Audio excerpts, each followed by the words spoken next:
Assalamualaikum warahmatullahi wabarakatuh. Perkenalkan, nama saya Nadia Mustakfirah Mawardi dari NIM 001. Pada video kali ini, saya akan membahas tentang peradaban Islam pra dan pasca kemerdekaan untuk memenuhi tugas mata kuliah sejarah peradaban Islam. Yang pertama, secara bahasa, wali adalah dekat atau kerabat, sedangkan songo yaitu mulia, atau dalam bahasa Jawa juga dapat diartikan sebagai angka 9, karena wali songo berjumlah 9 orang. Sedangkan secara istilah, wali songo adalah orang-orang yang menyebarkan Islam dan dianggap sebagai kekasih Allah yang memiliki ilmu yang sangat tinggi.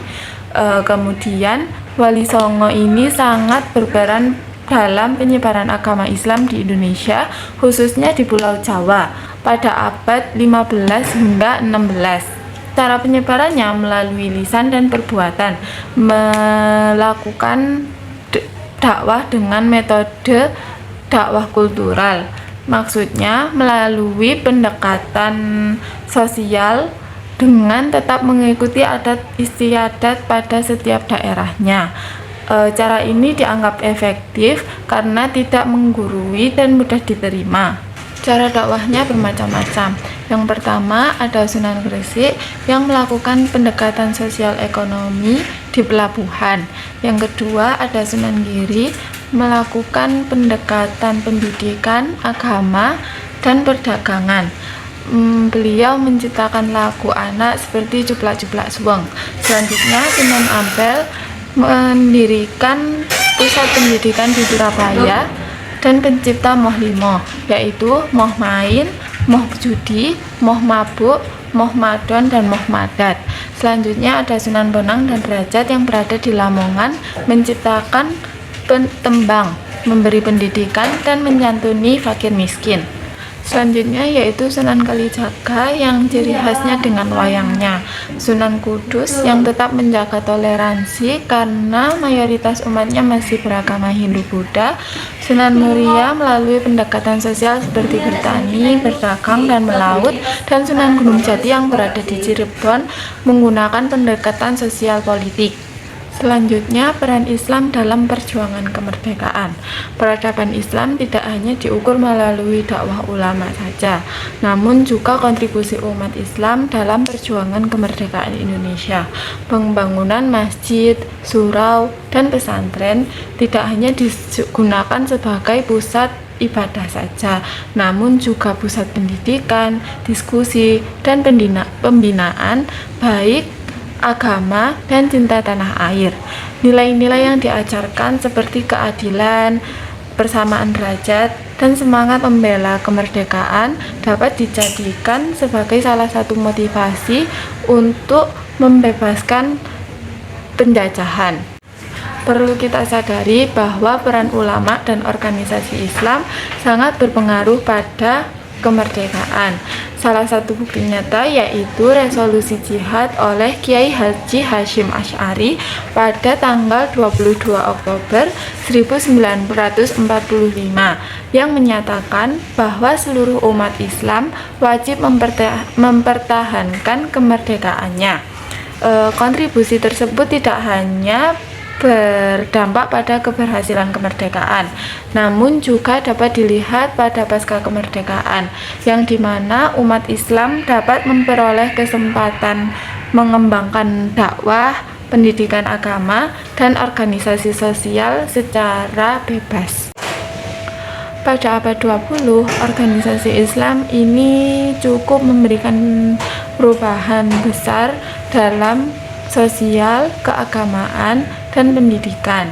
Dua organisasi terbesar saat itu yaitu Muhammadiyah dan Nahdlatul Ulama yang memberi kontribusi besar dan membuktikan bahwa Islam ini tidak hanya berkembang secara ritual keagamaan, namun juga sosial masyarakat. Kontribusi Muhammadiyah yaitu berupa pendidikan. Mereka menjadi pelopor pendidikan hingga saat ini dengan menyeimbangkan antara ilmu umum dan ilmu agama. Selain itu juga mereka mendirikan rumah sakit, panti asuhan, dan lembaga pemberdayaan masyarakat.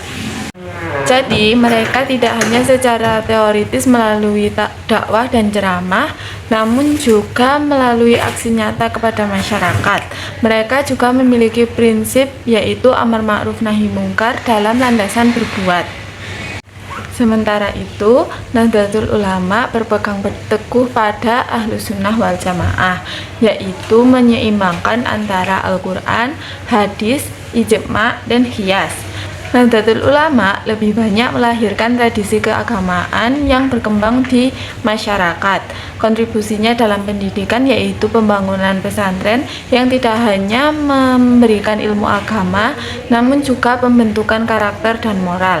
Jadi, dua organisasi ini sangat penting dalam perkembangan Islam, perkembangan agama, meskipun memiliki cara yang berbeda, namun mereka memiliki tujuan yang sama, yaitu memajukan umat dan berkontribusi pada pembangunan bangsa. Kemerdekaan 1945 merupakan titik awal perubahan bangsa serta agama Islam. Pasca kemerdekaan, Islam mengambil peran yang lebih luas dalam proses pembangunan sosial. Lembaga pendidikan Islam semakin berkembang dan pemerintah memberikan perhatian lebih pada umat Islam. Selain madrasah dan pesantren, juga ada perguruan tinggi Islam seperti IAIN dan UIN yang memberi fasilitas masyarakat dan berkontribusi untuk melahirkan intelektual muslim yang mampu mengintegrasikan ilmu agama dan umum dalam kehidupan masyarakat. Pada bidang sosial, Islam berkontribusi pada kegiatan kemanusiaan seperti pengelolaan zakat, infak, sedekah, dan wakaf.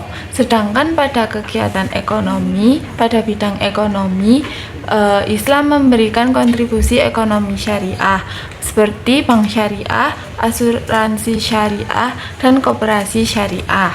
Pada era modern, globalisasi dan perkembangan teknologi juga memberi pengaruh besar, memudahkan dan mempercepat informasi.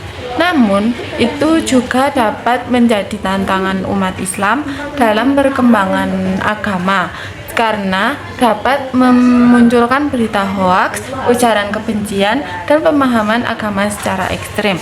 Selain itu, perubahan gaya masyarakat juga dapat menjadi tantangan karena menyebabkan pergeseran nilai dan berkurangnya perhatian pada moral dan spiritual.